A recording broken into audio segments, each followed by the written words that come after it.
Bonjour, dans cette vidéo on va apprendre à lire graphiquement l'image d'un nombre ou le ou les antécédents d'un nombre.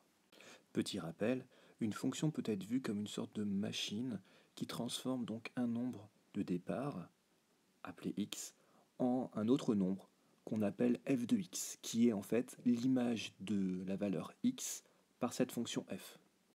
Ici on s'intéresse à la fonction f définie graphiquement pour tous les x compris entre -5 et 6. On ne connaît pas l'expression de cette fonction f, c'est pour ça qu'en fait on va juste lire graphiquement les images et les antécédents. Tout d'abord, intéressons-nous aux axes. D'abord l'axe des abscisses. Donc on a 0 ici, 1. Donc on voit que le pas est de 1. Donc ici 2, 3, 4, 5, 6. Et donc ici -1, -2, -3, -4, -5. Sur cet axe des abscisses, en fait, on va lire la valeur de x, les valeurs de x. On a aussi l'axe des ordonnées. Sur cet axe des ordonnées, on voit ici qu'on a 0. On a 1 ici, donc le pas est de 1. Le pas est le même que sur l'axe des abscisses, on aurait pu avoir un pas différent. Donc on a bien 1, 2, 3, -1, -2, -3, -4. Sur cet axe des abscisses, on va lire la valeur de f de x, c'est-à-dire l'image de x par la fonction f. Donc dans cette question 1, on veut déterminer l'image de 3 et l'image de -4 par cette fonction f. Comment va-t-on faire? Tout d'abord, on va écrire f de point 3, parce qu'on cherche l'image de 3 par cette fonction f. Donc f qui a 3 associe, et on va chercher la valeur. Donc 3 ici, c'est la valeur de x. Donc ça va être le 3, on va le choisir sur l'axe des abscisses ici. Le 3 est ici. Pour déterminer son image, on veut en fait déterminer f de 3. On va donc lire l'image de 3 sur l'axe des ordonnées ici. Comment fait-on? On va partir du 3, donc de l'axe des abscisses. On va aller verticalement jusqu'à la courbe. Ici, la courbe est au-dessus de l'abscisse x égale 3, donc on va monter jusqu'à ce point-là, le point d'intersection entre la verticale et la courbe. Et donc on va s'apercevoir que ici, horizontalement, l'image de 3 va être égale à 1. On a ici le point de la courbe qui a pour abscisse 3 et pour ordonnée 1. Donc on écrit f qui a 3 associe 1. On peut écrire aussi f entre parenthèses 3 égale 1, qui se lit f de 3 égale 1. Déterminons maintenant l'image de -4 par cette fonction f. -4 est le nombre de départ, c'est-à-dire c'est une valeur de x. Il se lit sur l'axe des abscisses. Le -4 est ici. On va donc lire son image en allant verticalement vers la courbe. Ici, la courbe est en dessous, donc on descend. Et donc on tombe sur un point d'intersection qui a pour ordonnée -2,5 environ.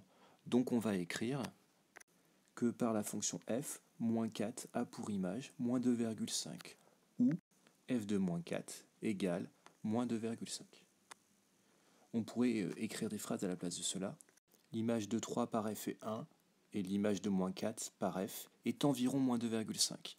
Une fonction, on l'a déjà vu en cours, donne qu'une valeur souvent approchée de l'image ou des antécédents. Petit 2 maintenant, on veut déterminer le ou les antécédents de 1, -2 et 0 par la fonction f. Donc on va commencer par l'antécédent ou les antécédents de 1. Comme on cherche un antécédent de 1 ici, on sait que 1 c'est le nombre qui ressort de la fameuse machine qu'on appelle fonction. Donc 1 en fait c'est l'image, se lit donc sur l'axe des ordonnées, le 1 est ici. On va donc tracer une droite qui a pour équation y égale 1 et qui donc va couper la courbe ici en deux points, ici et là. Ces deux points ont pour abscisse, le premier a pour abscisse 0, le second a pour abscisse 3. On va donc écrire que les antécédents de 1 par la fonction f sont 0 et 3. Passons maintenant aux antécédents de -2 par f. -2 est le nombre d'arrivées, donc se lit sur l'axe des ordonnées, ici. On s'aperçoit qu'il n'y a qu'un point d'intersection avec la droite horizontale. C'est ici, qui a pour abscisse -3. Donc un antécédent de -2 par f et -3. Déterminons maintenant le ou les antécédents de 0 par f. 0 encore sur l'axe des ordonnées, le 0 est ici. On trace à droite horizontale, qui est ici la même chose que l'axe des abscisses. On s'aperçoit qu'il y a 3 points d'intersection. Pour x égale moins 1, pour x égale environ à 3,4, et ici pour x est égal à 6. Donc les antécédents de 0 par f sont moins 1, 3,4 et 6. On cherche maintenant à déterminer un nombre qui n'a aucun antécédent par f ici. On s'aperçoit que pour toute valeur en ordonnée comprise entre moins 3 et 2, il y a au moins un antécédent par la fonction f. Ici, il y en a 2 d'ailleurs. En 0, il y en a 3. En moins 2,5, il y en a 1, etc. Mais pour toute valeur supérieure strictement à 2, il y a 0 antécédent, parce que 0 point intersection avec la courbe, et toute valeur inférieure à moins 3, il y a 0 antécédent. Donc ici, on peut prendre n'importe quel nombre supérieur strictement à 2 et inférieur strictement à moins 3. Question 4, on vous demande de compléter les égalités. F de 2 égale, en fait ici on cherche l'image de 2.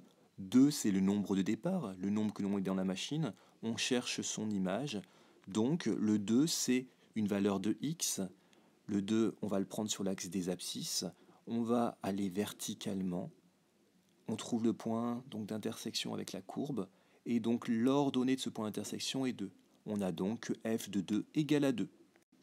Deuxième égalité, on cherche à savoir f de quelque chose égale moins 1. C'est-à-dire qu'on cherche la valeur de x pour laquelle f de x égale moins 1. C'est-à-dire que le moins 1 va être l'image, donc on va chercher sur l'axe des ordonnées, le moins 1 est ici. Et donc on cherche l'abscisse des points qui ont pour ordonnée moins 1. Il y a 2 points qui ont pour ordonnée moins 1, ici et là. Leurs abscisses sont moins 2 ici et 4 là. On peut donc écrire soit f de moins 2 égale moins 1, soit f de 4 égale moins 1. Passons maintenant au premier exercice. Je te conseille de faire pause, de répondre aux questions, et puis après on va corriger ça ensemble. Voilà, tu as dû répondre aux questions, on va donc maintenant faire la correction rapidement ensemble. On va donc faire la question A. On cherche l'image par G de moins 6, moins 5, moins 3, 3 et 5. La fonction G est définie par la représentation graphique ici. On cherche donc l'image de moins 6, c'est-à-dire que moins 6 c'est la valeur de x de départ, donc le moins 6 est sur l'axe des abscisses. On monte verticalement vers l'axe des ordonnées, on trouve le point d'intersection de la courbe qui a pour ordonnée 3. Pour moins 5 est ici, on va verticalement, son image vaut 1. Pour moins 3 est ici sur l'axe des abscisses, on va aller vers la courbe verticalement, donc on descend ici, son image est moins 1. Pour 3 est ici, on va vers la courbe verticalement, son image donc se lit sur l'axe des ordonnées et est 4. Pour 5 est ici, on descend vers la courbe, on a le point d'intersection ici qui a pour ordonnée moins 1. Passons maintenant à la question B. On recherche les antécédents par G de moins 2, de 4 et de 5. Pour les antécédents de moins 2 est donc le nombre d'arrivées, c'est-à-dire qui se lit sur l'axe des ordonnées. On a moins 2 ici. On cherche les antécédents. On trace à droite horizontale, on voit qu'il n'y a qu'un seul point d'intersection, et ce point d'intersection a pour abscisse 6. Donc l'antécédent de moins 2 par G est 6. Pour antécédent de 4, pareil, on a 1, 2, 3, 4. 4 se lit bien sur l'axe des ordonnées. On trace à droite horizontale, on a 2 points d'intersection. Le premier a pour abscisse x égale moins 1, le second a pour abscisse x égale 3.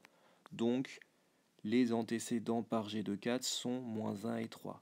Pour 5 est ici, on voit bien qu'il n'a pas d'antécédent par G.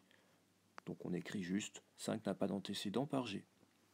Petit c, le nombre d'antécédents par G de 3, de 1 et de moins 3. Pour 3, on va donc sur l'axe des ordonnées, parce qu'on cherche les antécédents, donc le 3 c'est le nombre d'arrivées, et donc on s'aperçoit qu'il a un antécédent, 2 antécédents ici, 3 antécédents là, donc 3 antécédents. Pour 1 pareil sur l'axe des ordonnées, parce que c'est le nombre d'arrivées, il a 1, 2, 3 antécédents, parce qu'il y a 3 points d'intersection avec la courbe. Et pour moins 3 est ici, on voit très bien qu'il n'y a pas d'intersection avec la courbe, donc moins 3 n'a pas d'antécédent. Dernière question, peut-on lire de manière exacte sur ce graphique l'image de 0 par g? On cherche l'image de 0 par g, c'est-à-dire que 0 est une valeur de x, donc se lit sur l'axe des abscisses, c'est-à-dire ici. On va chercher son image, c'est-à-dire qu'on va monter verticalement, et on trouve le point d'intersection qui est ici. On s'aperçoit que ce point d'intersection n'est pas sur un nœud du quadrillage, donc n'est pas précis. Alors on pourra lire une valeur seulement approchée de l'image de 0 par g. Cette vidéo est terminée, j'espère que tu as mieux compris. Au revoir.